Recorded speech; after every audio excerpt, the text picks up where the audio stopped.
everyone, for today's video, samahan nyo kaming mamasyal dito sa New Zealand. So ito pala yung tinatawag nilang sculpture festival dito sa New Zealand. So may nakita nga akong mga bulaklak dito na display sa aming pinapasyalan. Yan nga yung tinatawag na fuchsia. Ayan guys, nakaka-amaze talaga itong mga bulaklak na to. At ito na nga yung aming festival sculpture dito sa New Zealand. Kaharap lang pala ito ng aming bahay dito sa New Zealand. So maraming ang mga tao na pumupunta dito guys. Halika kayo, samahan nyo kaming mamasyal dito.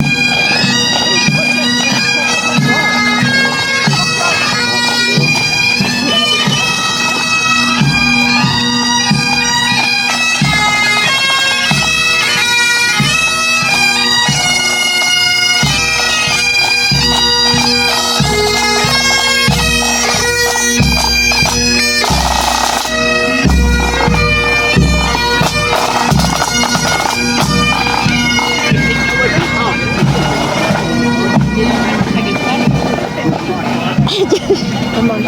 Oh, mata is it? Hey.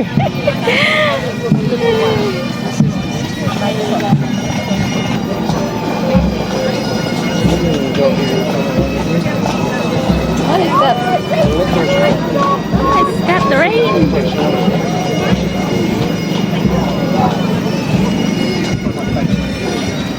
Oh my God, it's rain again. Huh?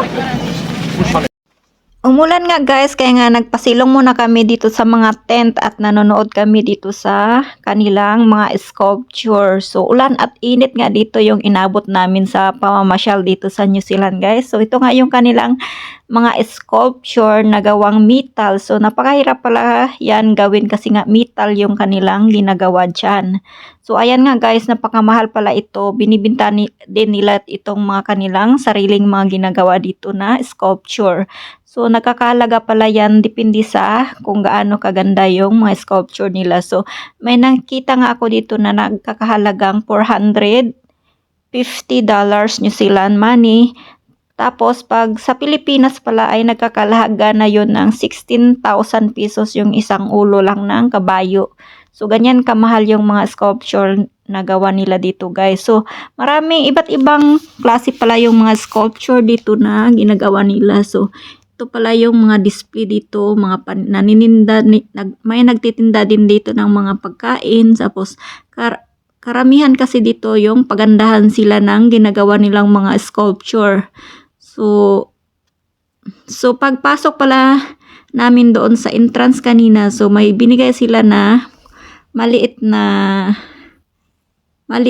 ano guys, yung parang bilog. Kasi nga kung saan yung gusto o magre-rate ka pala sa mga sculpture dito, kung ano yung mga sculpture na nagandahan mo dito, lagyan mo ng round na kanilang binigay kanina sa entrance. Para kung sino yung may napakagandang rating dito ay siya yung mananalo. So may mga ano din pala sila dito guys, yung kung sino yung napakagandang gawa ng sculpture ay mananalo din at may prize.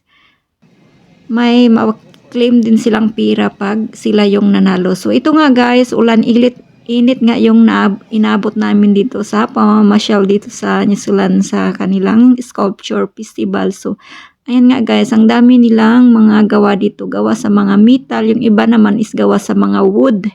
So ito din, yung sa ilalim nga ng tent kami pumunta guys kasi nga malakas nga yung ulan. So dito muna kami namasyal sa ilalim ng tent.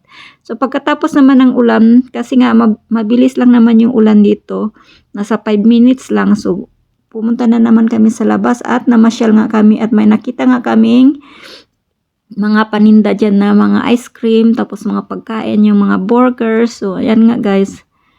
Marami din palang mga paninda dito at iba't ibang ori ng mga paninda na naka-display dito at may mga pagkain din na nagtitinda din dito ng mga burger, ganun. Tapos may mga, yan guys, mga ibang klase ng mga sculpture gawa sa mga wood at may mga painting ding mga paninda dito at may nakita din akong mga bulaklak. So napakaganda pala yung mga sculpture na gawa nila dito. Mga New Zealander, mga taga New Zealand yung gumagawa niyan guys. So napakaganda yung mga sculpture na gawa nila dito guys. At yan, binibinta rin pala nila, may mga iba't ibang price din sila sa pagbibinta ng kanilang mga sculpture.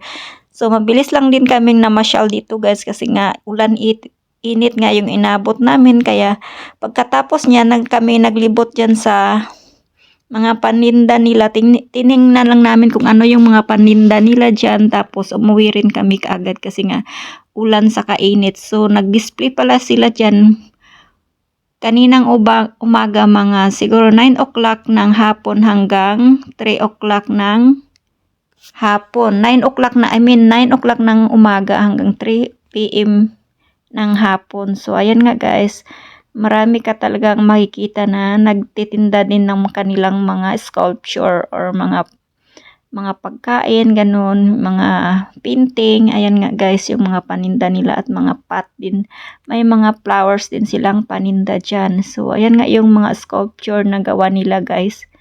So napakagaling din nilang gumawa ng mga ganyan guys.